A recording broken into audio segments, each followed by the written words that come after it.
चे आणि हेमूचे नाते आता छान चाललेले पाहून अनिता आणि सोनिया नेहाला तिच्या हातच्या जेवणाची पार्टी मागतात. नेहा तयार होते पार्टीला. हेमूला पण बोलवलेलं असतं. नेहा सगळ्यांच्या आवडीच्या पदार्थांची लिस्ट मागवते. मस्त छान रविवारचा दिवस प्लॅन करतात. पार्टी एन्जॉय करत असतानाच हेमूला त्याच्या मामाचा कॉल येतो.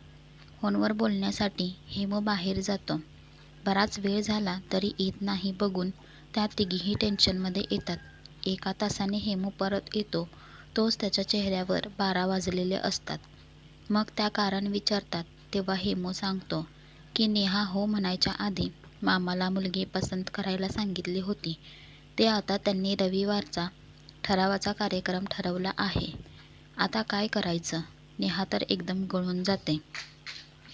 नेहाला चिडवण्यासाठी बोललेले शब्द आता त्याच्यावरच उलटले होते. हेमू त्यावर मार्ग काढण्यासाठी नेहाला धीर देत बोलतो, तो सर्व काही ठीक करूनच परत येईल.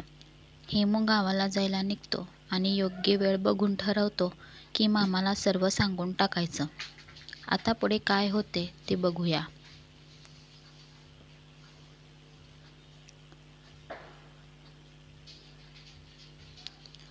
मुलगी अनुरूप असेल तर आपल्याला नक्कीच तिचा विचार करावा लागेल. सगळ्या दृष्टिकोनातून जर ही मुलगी आपल्या हेमूसाठी आपल्याला योग्य वाटत असेल तर हेमूला सुद्धा समजावून सांगूया की बाबा रे, मोठ्या माणसांचे ऐक.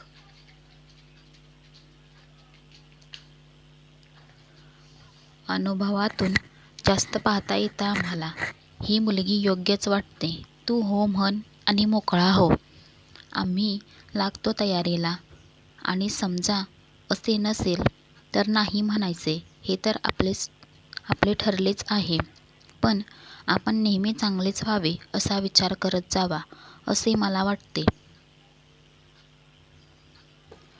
बाबांच्या या बोलण्याने हेमूच्या डोळ्यावरची झोपच उडाली. बाबांचे वाक्य, मुलगी अनुरूप असेल तर आपण नक्कीच तिचा विचार करायचा. बापरे, असेही काही होईल याचा विचार नव्हता केला आपण. तो उठून बसला. त्याला वाटत होते आपल्या आई बाबांना आपणहून सगळे सांगून टाकण्याची हीच योग्य वेळ आहे. पुन्हा त्याची आई काही बोलते आहे हे लक्षात आले. आई बाबांना म्हणत होती, हेमूसाठी मुलगी बघण्यासाठी आता सुरुवातच झाली आहे असे समजूया आपण. अनायासे हेमू आलेलाच आहे. तर संध्याकाळी त्याचा मामा आल्यावर आपण मिळून हेमूलाच विचारूया. बाबा रे, तुझ्यासाठी बायको म्हणून आम्ही कशी मुलगी शोधावी? तुझ्या अपेक्षा काय आहेत ते सरळ सरळ सांग एकदा आम्हाला. आम्ही काय लहान गावात राहणारे. मोठ्या शहरात राहून तुझ्या बघण्यात आमच्या बघण्यात खूप फरक पडलेला आहे. हे समजते आम्हाला.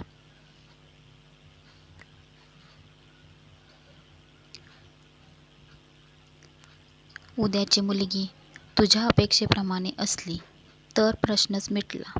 पण नसेल तर शोध सुरू ठेवावा लागेल आपल्याला. हे ऐकून बाबा म्हणाले, आपल्या मुलाची काळजी घेणे, त्याबद्दल विचार करणे हा प्रत्येक आईचा स्वभाव असतो. त्याला शोभल असंच हे सगळे काही हरकत नाही. संध्याकाळी मामा आला म्हणजे आपण हेमूशी समोरासमोर बसून चर्चाच करूया. कारण विषय देखील तितकाच महत्त्वाचा आहे. हे ऐकून लगेच सांगण्याचा मोह हेमूने आवरला आणि आता आई बाबांना सांगायचे. संध्याकाळी मामा आल्यावर पुन्हा तेच सांगत बसायचे असे नकोच. सगळे समोरासमोर बसून त्यावेळी नेहाबद्दल सांगून टाकायचे. त्याशिवाय मनावरचे हे ओझे काही उतरणार नाहीये. हेच खरे. हेमू तसाच लोळत राहिला. इकडे रूमवर नेहा आणि सोनिया दोघीच होत्या. अनिता सकाळीच तिच्या रोहनला भेटायला गेली होती. नेहा म्हणाली, सोनिया चल आपण पण बाहेर पडूया. इथे घरात बसून मला अनइझी वाटते आहे.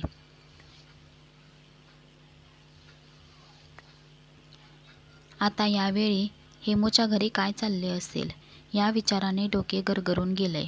तो काही बोलला असेल का आमच्याबद्दल? त्याने त्याच्या आईबाबांना सांगितले असेल का? आणि उद्याच्या कार्यक्रमासाठी आजच त्याचे मामा मामी येणार आहेत आणि हेमूने काहीही अपडेट दिलेले नाहीत. माझे टेन्शन सारखे वाढतच आहे.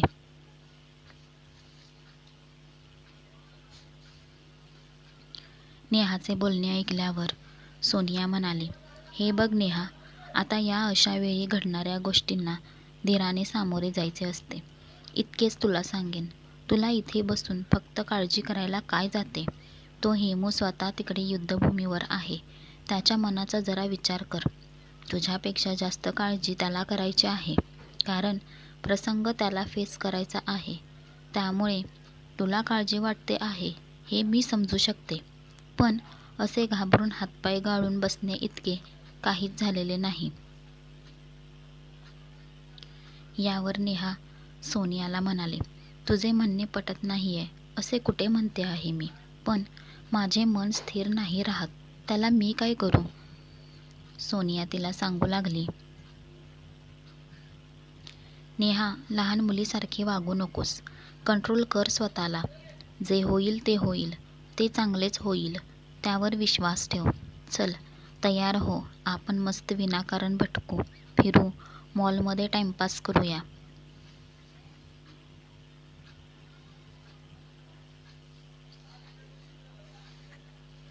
नेहाला ही आयडिया आवडली. ती म्हणाली, येस. मनाला गुंतवले नाही तर ते जास्तच परेशान करत राहणार. त्यापेक्षा बिझी राहिलेले बरे. दोघी तयार होऊन बाहेर पडणार तेवढ्यात अनिताचा कॉल आला. सोनिया बोलत होती.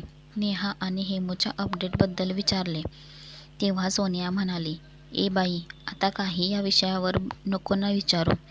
ती वेडाबाई आधीच हेमूचा काही मेसेज नाहीये म्हणून रडवेली होऊन बसली आहे. अनिताने ऐकून घेत म्हटले, ओके ओके, बरे बाबांनाही विचारत. सोनिया, ऐक ना, एक मस्त आणि गुड न्यूज आहे. अरे वा अनिता, सांग सांग पटकन. सोनियाने स्पीकर ऑन केल्यामुळे नेहा पण लक्ष देऊन ऐकू लागली.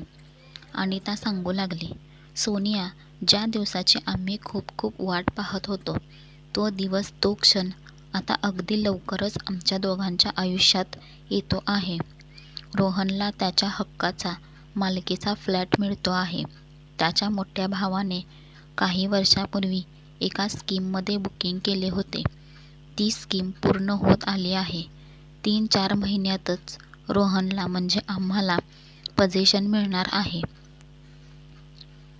आमच्या ड्रीम हाऊसचे. सो मी आता अजून 2 दिवस काही तुमच्यात येणार नाही. आपली भेट थेट बुधवारी. रोहन आणि मी आम्हा दोघांचे नोंदणी विवाह करू याबद्दल आता एकमत झाले आहे. चलो बाय. बाकी डिटेल्स आपल्या रूमवर आल्यावरच मिळतील.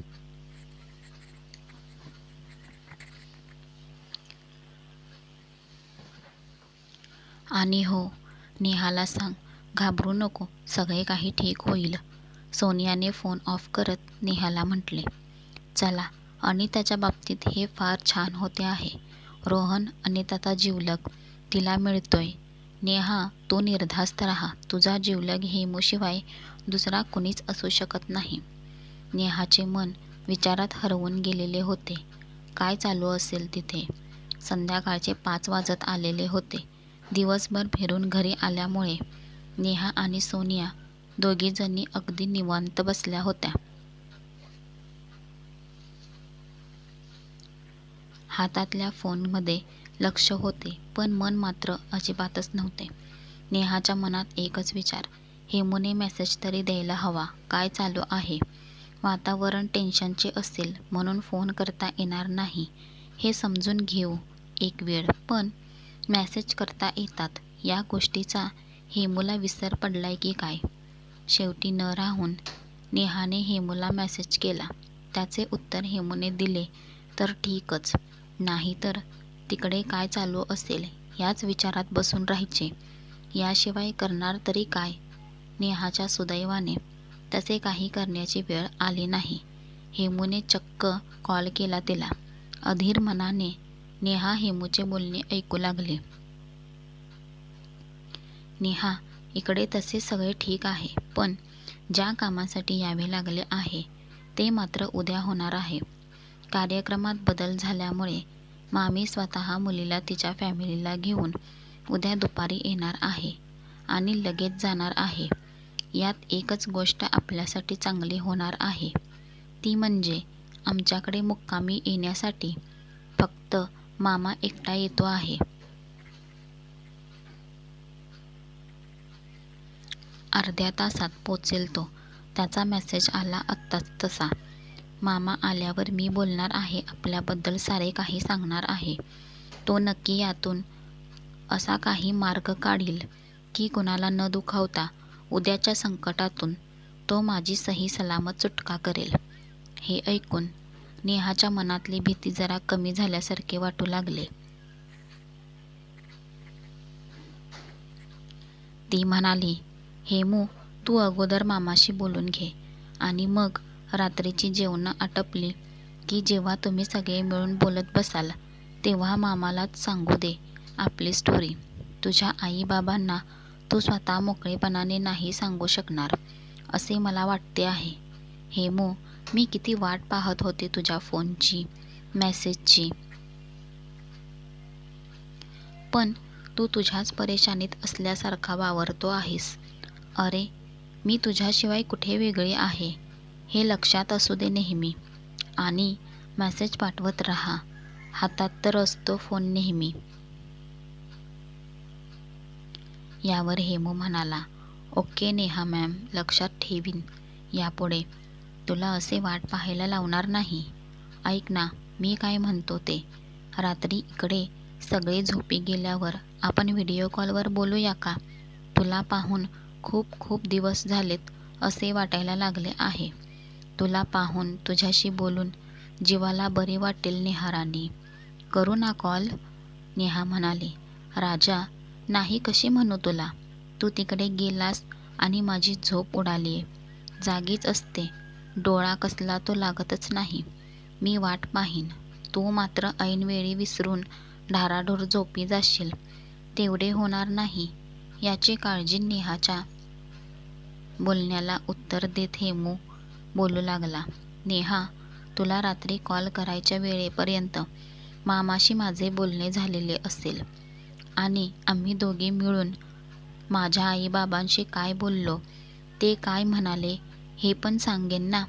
त्यासाठीच तर कॉल करायची माझी धडपड आहे. हेमूचा खुलासा ऐकून नेहा म्हणाली, हो हो, हे तर सगळ्यात महत्त्वाचे आहे. कदाचित उद्या होणाऱ्या कार्यक्रमापेक्षा आज तू तुझ्या मामाशी बोलणार, आई-बाबांशी बोलणार. माझ्या दृष्टीने हे सगळ्यात आवश्यक आणि महत्त्वाचे आहे. त्यावरच उद्याचे सगळे अवलंबून आहे. येस नेहा, तू म्हणतेस ते अगदी बरोबर आहे. बरं, ठेवतो मी. मामा येईलच थोड्या वेळात. बोलूया रात्री. जागी राहा. Neha, love you. Bye Hemu, love you.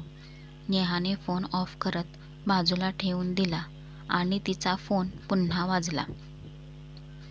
Ringtone ऐकून तिला येणारा कॉल तिच्या घरून आलेला आहे. तिच्या आईचा हे दिसले. तसा तर घरी रोजच फोन करून बोलायचे ही ठरलेली गोष्ट होती, पण वेळ रात्री 11 वाजताची. आज अगदी संध्याकाळी 5-5:30 वाजता कसा काय आला असेल फोन? नेहाने फोन कानाला लावला. आईचा आवाज ऐकून तिला बरे वाटले. आई बोलू लागली, नेहा, मी काय सांगते आहे ते नीट ऐकून घे आणि तसा विचार करण्यास सुरुवात कर. तुझे आजी आणि आजोबा दोघेही आता खूप थकलेले आहेत. वयोमानानुसार हे आहे. आजारपण त्यांच्यापासून दूर असले तरी वयानुसार काही बारीक-सारीक तक्रारी सुरू झाल्या आहेत. हल्ली दोघेजण आमच्या मागे लागलेत. यंदा दिवाळीच्या नंतरच्या लग्न सीझनमध्ये तुझ्या विकास भैयाचे आणि विशेष म्हणे तुझे शुभमंगल सावधान थाटामाटात उरकून टाकावे.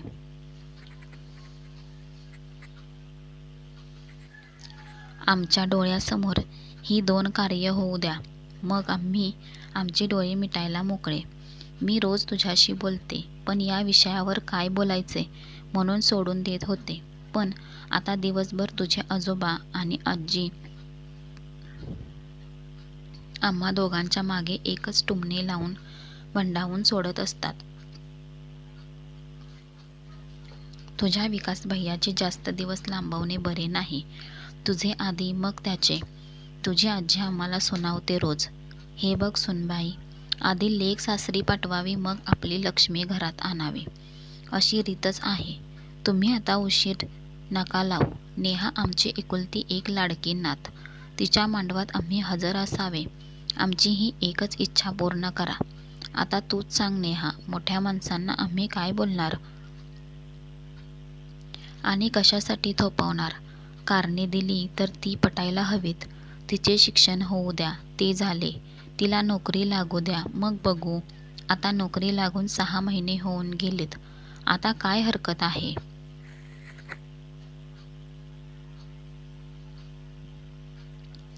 आणि नेहाचे काय ऐकायचे? तिच्या मनाप्रमाणे तिला बाहेरगावी जाऊ दिले, काही गरज नसताना. तिच्या मावशीकडे राहू दिले. सोयऱ्यांच्या घरी. या घरातील लेकीने असे राहणे आम्हाला आवडलेले नाही. आणि आता तर म्हणे मावशी परदेशात गेल्यावर नेहा तिच्या मैत्रिणीसोबत राहते आहे. नेहाने हे करू नये असे आमचे अजिबात म्हणणे नाही, पण तिच्या लग्नाची जबाबदारी तिने घरच्या मोठ्या माणसांना पार पाडू द्यावी, असे आमचे मत आहे.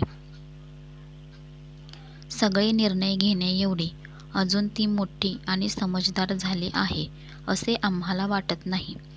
नेहा, तुझ्या आजोबांनी आणि आजीने घरातल्या सगळ्यांच्या समोर त्यांचे हे मत स्पष्ट बोलून दाखवले आहे. आणि तुला तर माहिती आहे आपल्या घरातील पद्धत. आजोबा आणि आजी जे सांगतील तो अंतिम निर्णय असतो.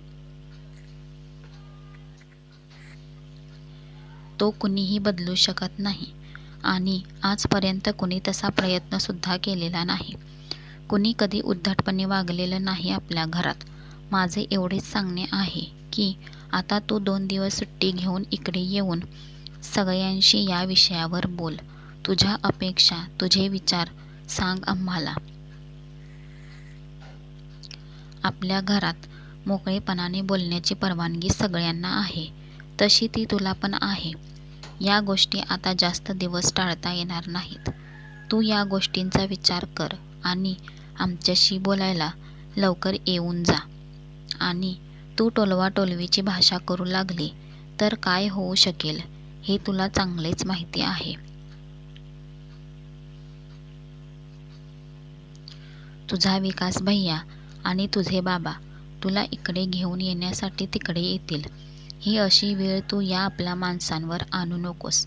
मी आज जे सांगितले ते पुन्हा पुन्हा सांगणार नाही, हे लक्षात असू दे. मी तुझी आई आहे या भूमिकेतून तुला मी समजावून सांगितले आहे, हे अगोदर समजून घे. मी रागवून नाराज होऊन बोलण्याचे काहीच कारण नाही. मी अगदी नॉर्मल मूडमध्येच बोलते आहे. आपल्या माडीवरच्या खोलीत येऊन तुला हा कॉल लावलाय कारण रोज रात्रीच्या वेळी तुझा फोन येतो तेव्हा लाईन लागलेली असते. आजी आजोबा, तुझे बाबा, तुझा भैया, त्यावेळी कुणी पाहुणा आलेला असेल तर तो पण बोलायचे म्हणतो आणि मग शेवटी माझा नंबर येतो. तेव्हा फक्त तुला गुड नाईट करायचे, काळजी घे म्हणायचे आणि बाय करायचे, बस. म्हणून आज मुद्दाम वेळ काढून तुझ्याशी या महत्त्वाच्या विषयावर बोलले. चल ठेवते. कधी येते आहेस तारीख कळव. सगळेजण तुझी खूप वाट पाहत आहेत. बाय. काळजी घे नेहा. आईने फोन कट केला. नेहा हातातल्या फोनकडे पाहतच राहिली.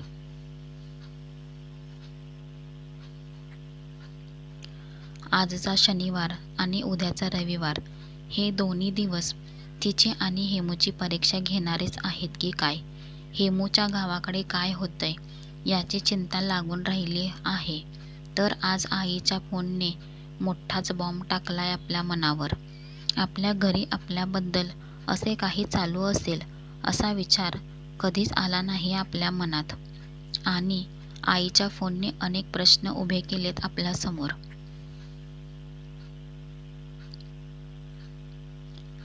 नेहा पुरती हतबल होऊन बसलेली आहे. हे पाहून इतका वेळ काहीच न बोलणारी सोनिया तिच्या जवळ बसत म्हणाली, काय ग नेहा, तुझ्या हातापायातली शक्ती निघून गेल्यासारखी काय बसलीस? आताच तुझ्या आईचा फोन होता ना. मला जरा आश्चर्यच वाटते आहे एका गोष्टीचे की आज तू एकही शब्द न बोलता फक्त ऐकत होतीस. नेहा, तुझी आई असे काय बोलली सांगशील का मला? फोन ठेवल्यापासून तुझे लक्षण बिघडले आहे असे मला वाटते आहे. आणि एक गोष्ट लक्षात ठेव, तुझा हेमू उद्याच्या प्रॉब्लेममधून सही सलामत बाहेर पडणार. विश्वास असू दे. नेहा म्हणाली, सोनिया, ते सगळे ठीक आहे ग. आता मला माझ्या घरी हे सगळे कसे सांगायचे याची फिकर लागली आहे. आणि मला यासाठी गावी जाऊन सगळ्यांना समोर बसवून सगळ्यांना सगळे सांगावे लागणार आहे. याचेच भयानक टेन्शन आले आहे मला. आणि नेहाने सोनियाला आई काय काय म्हणाली हे सांगितले. ते ऐकून सोनिया म्हणाली, नेहा, ये इश्क नहीं आसान. सध्या हेमू परीक्षा देतोय आणि तुला लवकरच तुझ्या परीक्षेत पास होण्याची तयारी करायची आहे. नेहा बेबी, डरो मत. जब प्यार किया तो अब डरना क्या? नेहाने घड्याळात पाहिले. संध्याकाळचे फक्त 6:30 वाजले होते. हेमूचा कॉल येण्यास अजून खूप वेळ होता. तोपर्यंत मनावर प्रश्नांचे ओझे घेऊन बसायचे हेच नेहाच्या हातात होते. माणसांच्या स्वभावाची एक गंमत असते. त्याच्या मनातल्या त्याने ठरवून ठेवलेल्या गोष्टी ज्या अगदी स्वप्नवत वाटणाऱ्या असतात. नेमक्या अशा गोष्टी कितीही ठरवून ठेवलेल्या असल्या तरी त्या पूर्ण होण्यासाठी, त्या पूर्ण करण्यासाठी आपल्या मोठ्या माणसांची, त्यांच्या परवानगीची गरज असतेच. कारण या अशा गोष्टींना एक विशेष असे सामाजिक स्थान असते. तुमच्या लक्षात आले असेल, त्या गोष्टी म्हणजे लग्न, विवाह या संदर्भात आहेत. या गोष्टी आपल्या एकट्याच्या इच्छेप्रमाणे करताच येत नाहीत असे नाही. त्यासाठी बहुतेक वेळा विरोध होत असतो. त्या विरोधाला न जुमानता आपल्या मनाप्रमाणे लग्न करणारे आपण पाहत असतो. या बंडखोरीपणामुळे अनेक कुटुंबात मोठे कठीण प्रसंग उद्भवतात आणि असलेले नातेसंबंध, नव्याने होणारे नातेसंबंध यात निर्माण झालेली कटुता निवळण्यासाठी फार मोठा काळ जावा लागतो. प्रेम करणाऱ्या जीवांच्या वाट्याला हमखासपणे या प्रसंगातून जावे लागते. आपण सक्सेसफुल लव्ह स्टोरी पाहतो, पण या प्रेमवीर जोडीच्या पुढील आयुष्याचे काय झाले याच्याशी आपल्याला काही घेणे देणे नसते. अशावेळी दुनिया म्हणजे दुसरे तिसरे कुणी नसून आपल्यासारखे परिचित लोक दोन्ही बाजूनी काही ना काही भले बुरे असे म्हणत असतात. आणि लोग तो कहेंगे, लोगों का काम है कहना, छोडो बेकार की बातों को असे दुर्लक्ष करत आपल्या प्रेमाचा विजय साजरा करणारे बहाद्दर हे आपण पाहतच असतो. प्रेम या शब्दातली जादू मोठी विलक्षण आहे. सगळ्यांना प्रेम करणे जमत नसते. सगळ्यांना हवे तसे प्रेम मिळत नसते. तर कोणाला मिळालेले प्रेम टिकवणे जमत नसते. अशा या नाना तऱ्हा प्रेमात पडलेल्यांना अनुभवायला लागत असतात. इश्क हर घडी लेती है इम्तिहान असे कवी आणि शायर म्हणतात ते काही खोटे नाही. आता हेच बघा ना, आपल्या लव्ह स्टोरीचे हिरो आणि हिरोईन हेमकांत आणि नेहा दोघेही सध्या मोठ्या पेचात पडलेले आहेत. तो तिकडे परेशान आणि ही इकडे परेशान. आपण प्रेमात पडलेलो आहोत, पण आपल्या घरी तर दुसरेच काही विचार चालू आहेत. या वादळात आपल्या प्रेमाचे नाव तरेल की बुडेल? नेहा मनातून खूपच घाबरून गेलेली पाहून सोनिया तिला धीर देत होती. काळजी नको करू नेहा, हेमू त्याच्या गावाकडची परिस्थिती अगदी काळजीने पार पाडेल. तरी नेहा म्हणाली, सोनिया, उद्याचा रविवार नीट जावा, मगच खरे काय ते कळेल. आता रात्र झाली. हेमू त्याच्या मामाबरोबर बोलला असेल. ते ऐकून मामाला हेमूचा राग न येवो. आता काय चालू असेल तिकडे. इकडे काय झाले पाहूया. संध्याकाळी मामा आला. चहा पाणी झाले. हेमू म्हणाला, चल आपण बाहेर फिरून येऊ. थोडे बोलायचे आहे. काही सांगायचे आहे. मामा म्हणाला, अरे हेमू, मी तुला हेच म्हणणार होतो की चल बाहेर फिरून येऊ. मला काही सांगायचे आहे, जे सगळ्यांसमोर नाही सांगता येणार. मामाचे हे शब्द ऐकून हेमू जरा गोंधळूनच गेला. पुढचा भाग बघण्यासाठी चॅनेलला सबस्क्राईब करा. थँक्यू.